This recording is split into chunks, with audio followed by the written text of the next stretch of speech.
The Tuesday, January 16, 2024 meeting of the Sugar Land Development Corporation is called to order. Members of the City Council, Board, and/or Commission may participate in deliberations. Public comment. Citizens who desire to address the City Council, Board, and/or Commission in person and with regard to matters on the agenda must complete it. Yeah. Madam Secretary, do we have anybody who's expressed an interest to speak today? No, sir. Anybody here who would like to speak? Okay. Item number 3, minutes.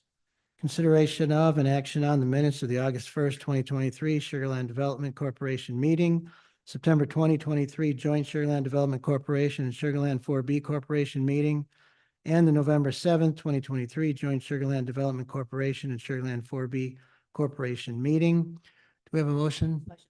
We have a motion by Cutchin and a second by Romali. All in favor, raise your hand. Any against? Okay, thank you. Item number 4, resolutions. Consideration of and action on authorization of amendment number 1 to the Standard Economic Development Performance Agreement between the Sugar Land Development Corporation and PRC 03 Styles LLC. Alba Pinate Johnson, Assistant Director, newly elevated Assistant Director of Economic Development. Alba? Thank you so much. Good afternoon. This will be short and sweet for you guys. So I'm bringing the first amendment to the Stiles Lane Infrastructure Reimbursement Agreement. So just as a background and refresher, this project was a development on 7.8 acres of land with a 10 million capital investment. It's 2 spec industrial buildings built for light industrial manufacturing with about 107,000 square feet. The project is 25% pre-leased with function 4, an existing Sugar Land business expanding into about 25,000 of those 107,000 square feet. So amendment details are very short. It's really an extension of the certificate of occupancy deadline from December 31st, 2023 to June 30th, 2024. So the reason for the extension is really due to power delays and infrastructure being put into the site and overall supply chain issues as well. It did cause a bit of a disruption to the construction timeline. We do expect them to be operational and issued a C of O well before June 30th, 2024, but we did want to give that time just to make sure that one amendment would suffice for this project. The reimbursement payment for this agreement would be issued only after that date, June 30th, 2024. So the recommendation has been reviewed by City Council during the Economic Development Committee meeting. Staff does recommend approval. And like I mentioned before, if approved, improvements would still need to be completed by December 2023 with the certificate of occupancy granted by June 30th, 2024. And what I mean by improvements is the buildings are already up. It's really just the power infrastructure that needs to be done to be given the C of O. Questions? So if, can you go back to that slide? Sure. If approved, improvements must be completed by December 2023. Has that been completed? So the tilt wall buildings are already up. It's just the power infrastructure that needs to be put in through the walls. Thank you. Okay. Anybody else? We need a motion to approve the amendment. Motion to approve. Okay, second, anybody? Okay. Motion by Watley, second by Ferguson. All in favor, raise your hand, say aye. Aye. Any against? Okay, thank you very much. Item number 5, budget. Consideration of and action on fiscal year 2024 budget amendment in the amount of $1,087,081 from fiscal year 2023 carryover funding. Chad, welcome. Hi, thank you. Well, I'm not Chad, but That's what I thought. you'll have the chance to meet him soon enough. But with the inclement weather, he decided to not put himself in position to drive down up from the Dallas area. So we're filling in for him today and for tomorrow on the 4B board. Justin.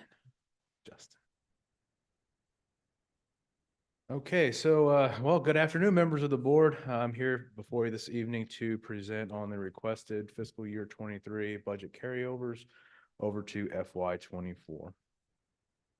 So just a quick brief overview of the purpose of carryovers. Typically, we'll have contracts and purchase orders for goods or services that are not received or complete by the end of the previous fiscal year, and so those will be rolled over to our new fiscal year. These items end up encumbering funds meant for operations in the new fiscal year, so we get accompanying requests from departments to carry over the funding to the current fiscal year. As you know, the approved budget for the current fiscal year cannot be increased without board and city council approval. So as such, staff prepares a budget amendment each year for these items. We'll start first by looking at the fiscal year 23 year-end results. For those of you like detail, we have a detailed chart out on the left, and for those of you that like the at a glance, we have a couple of charts on the right. Fiscal year 23 ended with roughly 440,000 in additional revenues over the budget. And of the 8.53 million expenditure budget, 7.53 was expended at year end, leaving us a savings of $1 million. These two together give us an additional 1.44 million in ending fund balance for FY 23, leaving the fund in a better place than anticipated. Next up, our list of fiscal year 23 carryovers, as submitted by our Economic Development Department. I have Miss Elizabeth Huff and Alba behind me to answer any specifics on any one of these items, but they do total just under 1.1 million.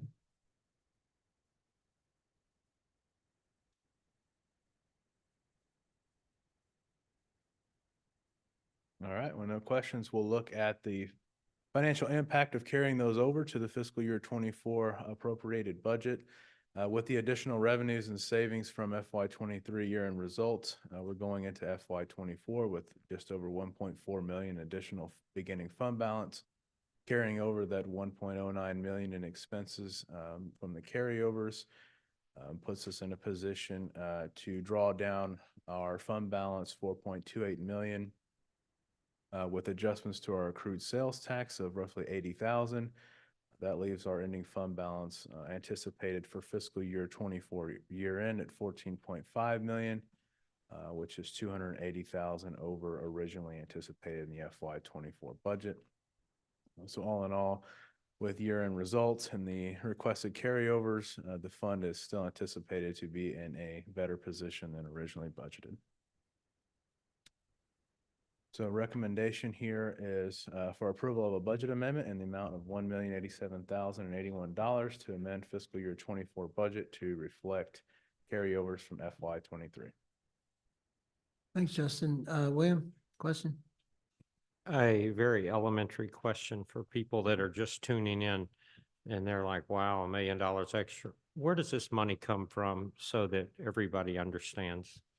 Yeah, so the 1 million that we're appropriating over into FY 24 is coming over from unspent budget in the prior year. So where did those dollars and pennies come from originally? From sales tax revenue. Sales tax, that's what I was looking for. Thank you. Yes, sir. Anybody else?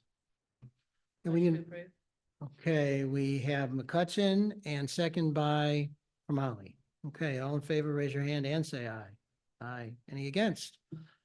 Okay, it passes 6-0. And number 6, Director's Report, Elizabeth Huff.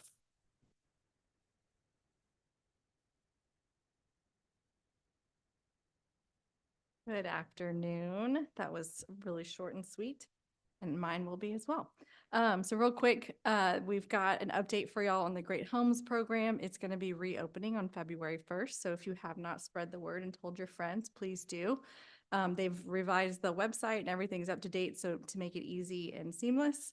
There's also still additional revenue that's left over for the rebate for anyone who wants to do the design element, which can make it a lot easier if you do the design and then you purchase the different products, whatever it might be, when you do the improvements to your home. It can make it a lot easier for people who aren't as design challenged like myself.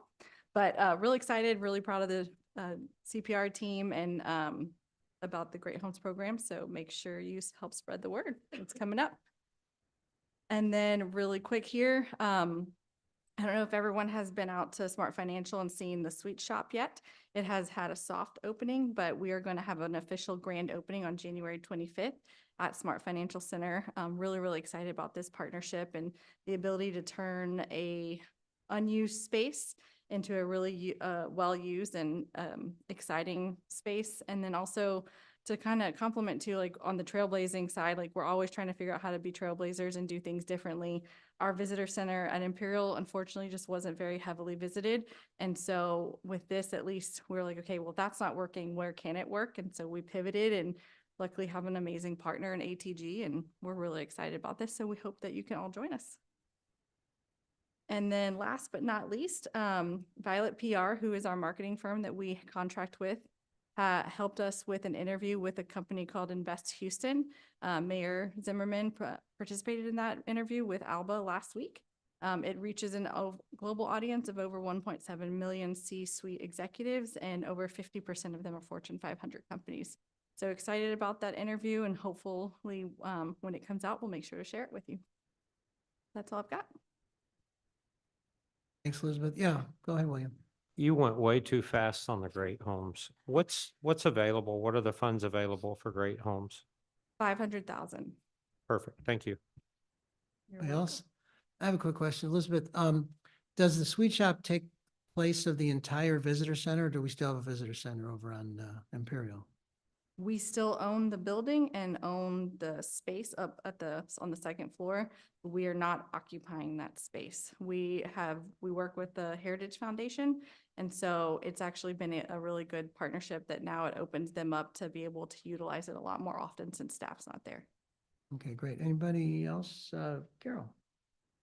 With regards to the sweet shop, I know you have to be a ticket holder at Smart Financial, obviously, to access that. And there, when people, of course, posted about it on Facebook, and some people are like, well, how can we go if we're not buying tickets? Have y'all given any thought about having just like a grand opening just for the general public one day? Is the grand opening for the general public? I mean, could there be, I guess, is the question. We can look into it. I think one thing too that's for us, maybe not, it's not as accessible to the general public unless they go to an event at Smart Financial. But we're also working on an e-commerce store where a lot of the merchandise that is going to be available in the sweet shop will also be available online.